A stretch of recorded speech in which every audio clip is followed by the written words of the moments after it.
Hello, everybody. I am sitting on the edge of more like standing on the edge of a mountain. Feel like I am getting ready to jump. That's how I feel. Um, I know one thing for sure is that life begins at the end of your comfort zone. That's one thing I know. And this is way outside of my comfort zone. I just wanted to say.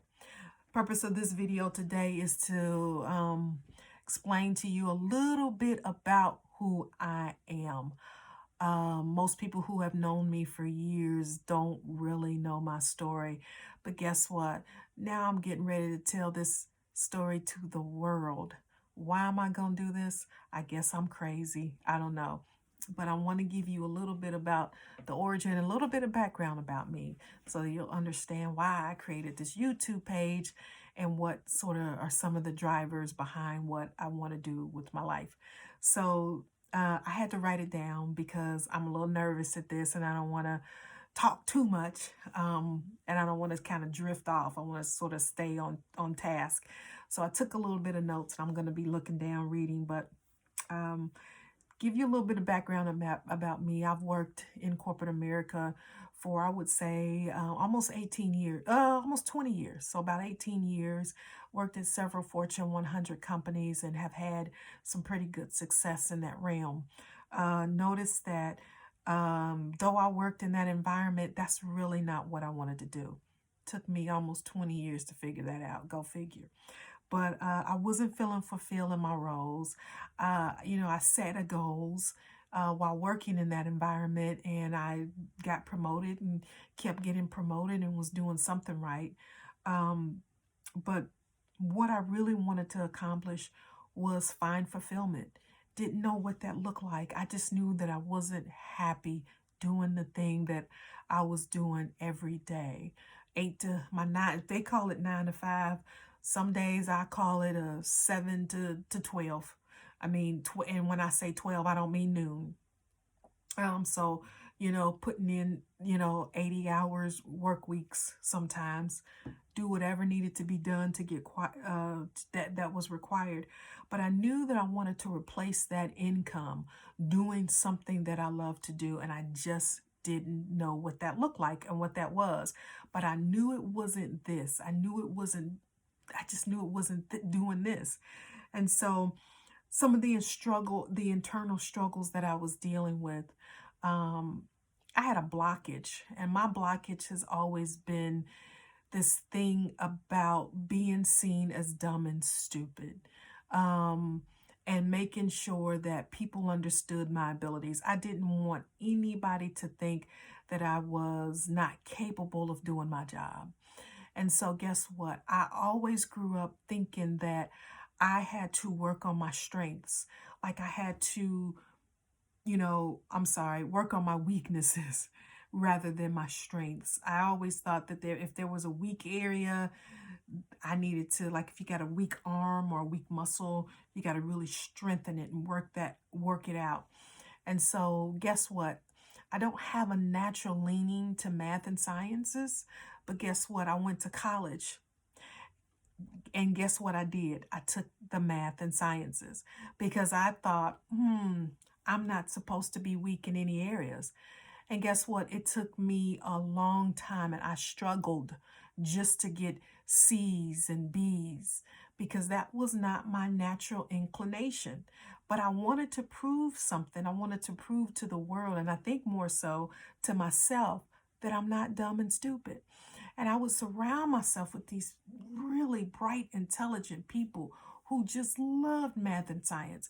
And it came to them naturally. And so I figured they got it, but it took me twice as long, 10 times as hard to work to do the same work that they had to do because, again, that was not my natural inclination and my natural leaning. So I struggled in college, but guess what? I succeeded, and I graduated with an information engineering technology degree. Took me a little longer than most. I was a single mother, and but I did it, and I worked 3 jobs while doing it, and it was probably one of the hardest things that I ever had to do. But guess what? I also took a career in corporate America right out of college, on a job that I really knew I wasn't gonna like, but because it was a prestigious role with a prestigious company with prestigious pay, I was like, guess what? I made it. And I sat there in my first day at work and I was like, what have I done? I sat in my cube and I cried. That was almost 18 years ago. And I was like, what have I done? But guess what? I figured you got to do this. You got to stick with it. You know, most people would want this job. What are you crying for? So I stayed in it for 18 years. And I asked the question, let's fast forward 18 years later. And now I'm living in a different city. And I'm married. And I have had a great career. And I felt blessed with my career. But I'm sitting in my cube several months ago, no, maybe even several years ago, and I'm like saying the same thing that I said 18 years prior. I am not happy and I'm not fulfilled. And I kept saying that year after year after year. And so one day I asked the question, what does fulfillment look like to you, Katrina? And I said, to replace this income doing something that I love to do. And someone had told me once, they said, you know what? You should not focus on your weaknesses. You should be focusing on your strengths.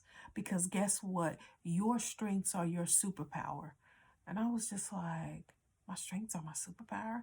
Because those strengths are gifts from God. For years, I did not know my strengths. And someone said to me, well, if you don't know your strengths, ask yourself the question, what brings you energy? What gives you energy when you think about doing it? What literally makes you feel good and you just have a passion and a desire to do it all the time? And a lot of times it's so funny because people will say sleep. They'll say rest, taking a vacation. That's what I want to do all the time. And if you peel the onion and the layer back a little bit and you keep asking them and you keep asking them, what is it that brings you energy? I want you to think about that thing. And that's usually what your talents are. And those are the things that you really should focus on. But at the time I had no clue what my talents are. But I know it wasn't in the thing that I was doing. I had to work extremely hard as my colleagues because was it my natural leaning? I got into analytics at work. Um, and then I was in technology. And it was like, yeah, I mean, and then I said, well, let me get into project management because that's more people oriented versus data. It's more about data. So that's kind of all I knew. That's the reason why I wanted to be a project manager. And so an opportunity came my way. And I searched for an opportunity. I was at work and I was bored and I was miserable. And so I started just looking at work, and I ran into a weekly meeting called the Leadership Symposium. And I met a young man there who led the symposium. His name was Juan. And he led the symposium. And Juan would throw these nuggets out all the time. And one of the nuggets of wisdom that he threw out that stopped me in my tracks, he said, you must suspend the requirement for knowing how. What? That's what he said to me. You must suspend the requirement for knowing how. And I'm like, what is he talking? It blew it blew my mind. It blew my mind when he said that. And I was like, and you know how you meet somebody and there is something about them. They have this secret sauce. That's all I can say. This person had this secret sauce, and I had to get to know a little bit about what he does because he had this thing about him. And I asked him one day after the meeting, I said, "Can we go and have coffee?" He was like, "Sure, yeah, he says, schedule any time with me, anytime you're available. And he was really gracious and he was really excited about having coffee with me. But I wanted to get to know a little bit more about this guy who kept throwing these nuggets of wisdom out. I'm like, first of all, he's too young. I don't think he really knows what he's saying. Because when he told me to suspend the requirement for knowing how, he didn't say it to me, he said it to the team. It was a message that he had to the team. To some degree, and a part of me always felt that I needed to know the answers to everything that I seek. But to another degree, deep down inside of me, my truth, the core truth somewhere was saying, no, you don't have to know the answers to everything. No, you don't. So I sat down and I talked to Juan and I said, what is it that you do? I know that you're an actuary here at this company, but there is something else that you do, and I need to know what it is and how you do it.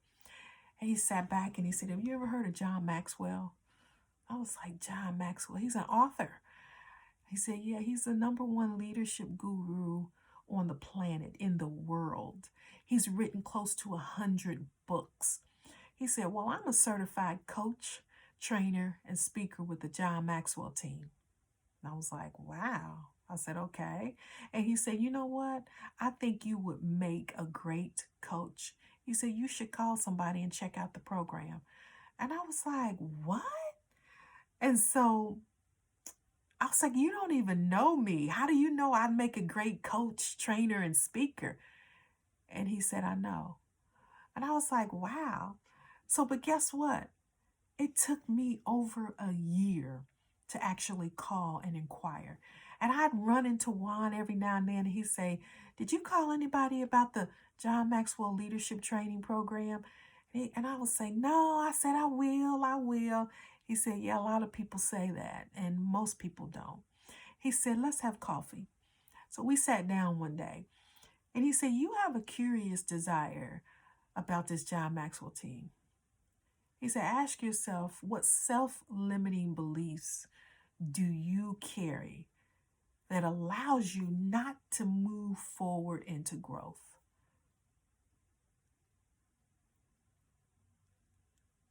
That was the first time I ever heard the term self-limiting beliefs. And the thing about Juan was that he was a master of asking questions that will stop you in your tracks. Now, guess what? I know now that is a coach. He was coaching me and I didn't realize it. And that's what good coaches do. They ask you those questions that will stop you in your tracks. What are the self-limiting beliefs that I have that is preventing me from growing?